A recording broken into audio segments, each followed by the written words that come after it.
장애인에 대해서 성범죄를 저지르게 되면 어떻게 처벌을 받게 될까요? 안녕하세요. 형사법 전문 변호사 이승우입니다. 오늘은 장애인에 대한 간음, 추행, 그 범죄에 대해서 설명을 드려보도록 하겠습니다. 형법상에 피해자의 장애 상태를 이용해서 간음, 추행을 하는 경우에 대한 규정이 있습니다. 이 부분에 대해서는 준강간, 준강제추행이라는 내용으로 설명을 드렸습니다. 근데 이것은 장애인이다 라는 표현보다는 장애 상태에 있다는 거죠. 상태라는 것은 일시적인 상태를 말합니다. 장애인이라는 것은 그와 같은 상태가 고정되었다라는 거죠. 그 점에 있어서 변경 가능성이 있는 사람, 장애를 벗어날 수 있는 상태에 있는 사람, 치료가 가능한 장애라고 한다면 그것은 법률상의 장애인이다 라는 개념으로는 들어올 수가 없습니다. 고정화되어야 장애인이라고 할 수 있는 거죠.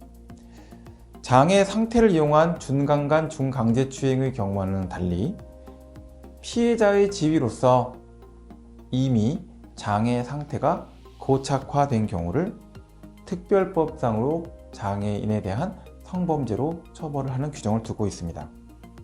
성폭력범죄 처벌 등에 관한 특례법 제6조 제4항의 규정은 신체적으로 또는 정신적으로 장애가 있어 라고 되어 있습니다. 상태를 이용하여 라는 표현을 쓰고 있지 않고요. 그래서 그 장애로 인하여 한거불능 또는 한거곤란 상태에 있음을 이용한다 라고 하는 거죠. 결국은 지적장애 또는 신체적 장애라는 표현으로 전환해서 볼 수 있습니다.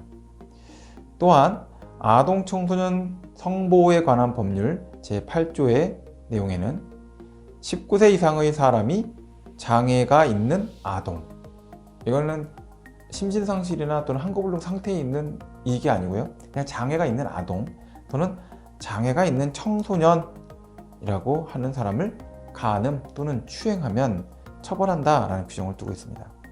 보면 장애인복지법 2조 1항의 정의 규정에 따라서 장애인은 어떤 사람이다 라고 하는데, 거기에 신체적인 또는 정신적인 장애로 사물을 변별하거나 의사를 결정할 능력이 약한, 부족한 13세 이상의 아동 청소년을 말한다 라고 해서 장애아동, 장애청소년의 개념을 장애인복지법에서 정의하고 있습니다.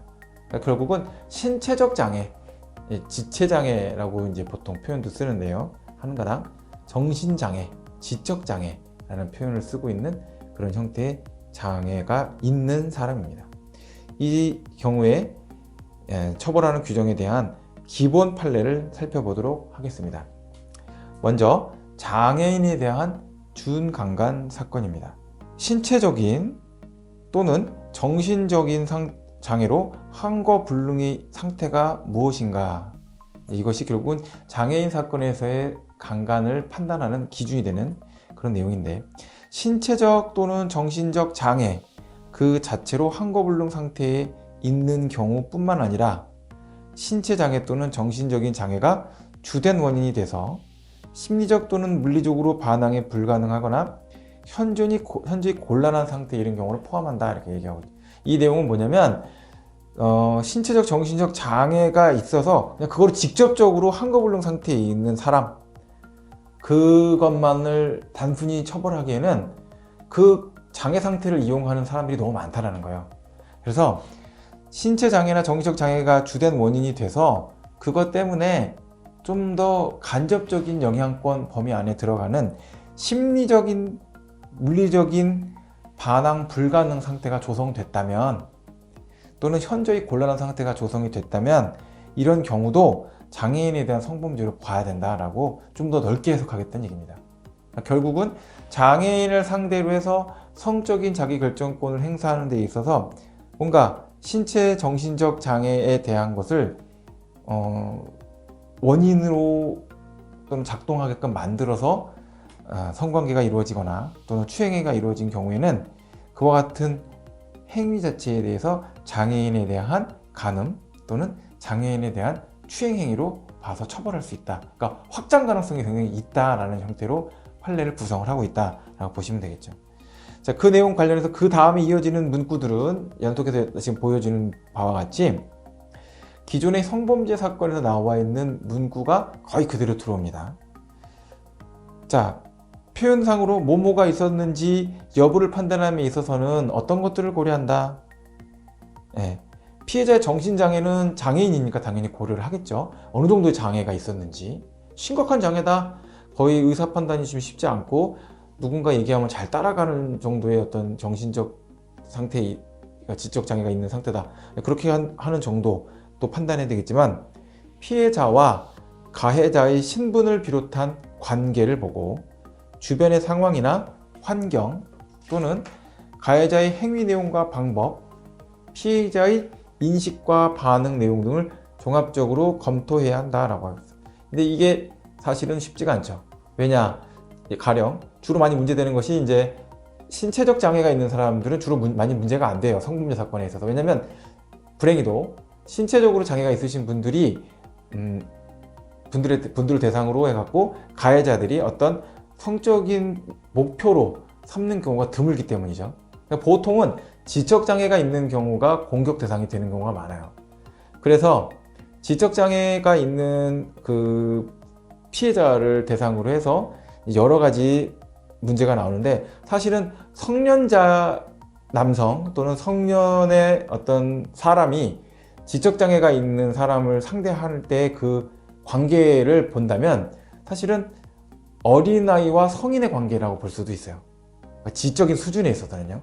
그래서 판단력을 지적장애를 이용해서 판단이 흐려지게끔 판단을 흔들 수 있고 어떤 상황에 대한 인식이나 행위에 대한 판단을 잘못하게 할 수 있는, 그러니까 그게 뒤에서 나오게 되는 어떤 위계와 위력의 문제로 쉽게 치달을 수 있는, 그래서 어린이를 상대로 해서 사탕 줄게, 아저씨랑 뭐 이렇게 하고 놀자, 아줌마랑 이렇게 하고 놀자, 지적장애인을 상대로 내가 이런 거 해줄 테니까 너 이렇게 하고 나랑 놀자, 이런 식의 행동들이 쉽게 이루어질 수 있다는 거죠. 이제 그런 문제에 대한 문제가 있어서 이 종합적인 검토에 대한 개별적인 사항들을 넘어서서 법원도 이런 표현을 씁니다. 나아가 장애인의 성적 자기결정권을 충실하게 보호하고자 하는 이 표현을 추가로 집어넣게 되죠.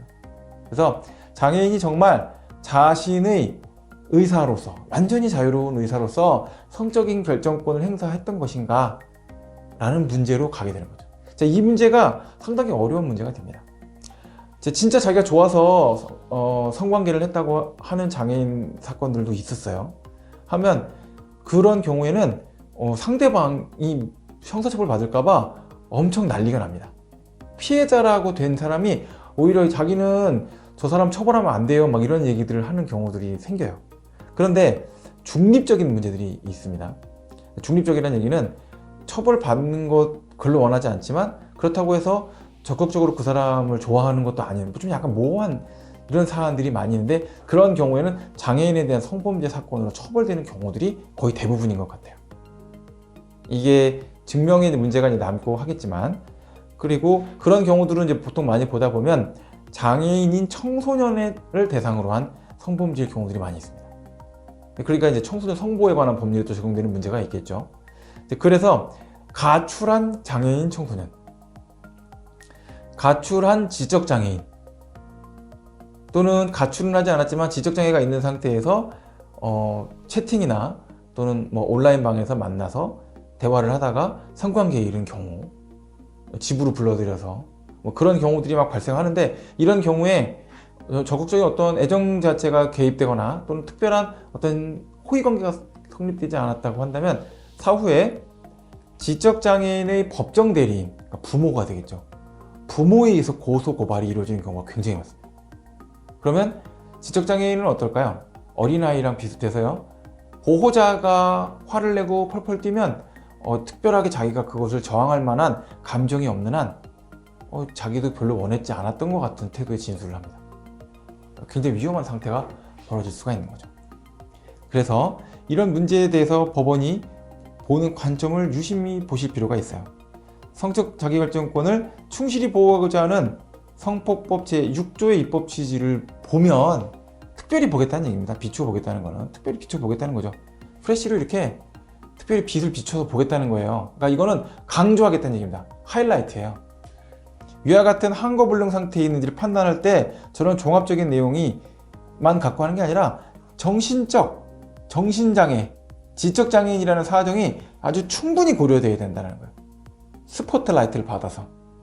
외부적으로 드러나는 피해자의 지적 능력 이외에도 정신적 장애로 인한 사회적 지능의 성숙 정도를 봐야 된다는 거죠. 그러니까 이게 아시는 분들이 있을지 모르겠지만 학교를 다니고 있는 중의 지적장애인과 학교를 졸업한 후의 지적장애인을 비교를 해보면 학교를 다닐 때는 비교적 어휘도 상당히 폭넓게 사용을 하고요. 이해도도 좋은 편일 때가 많아요.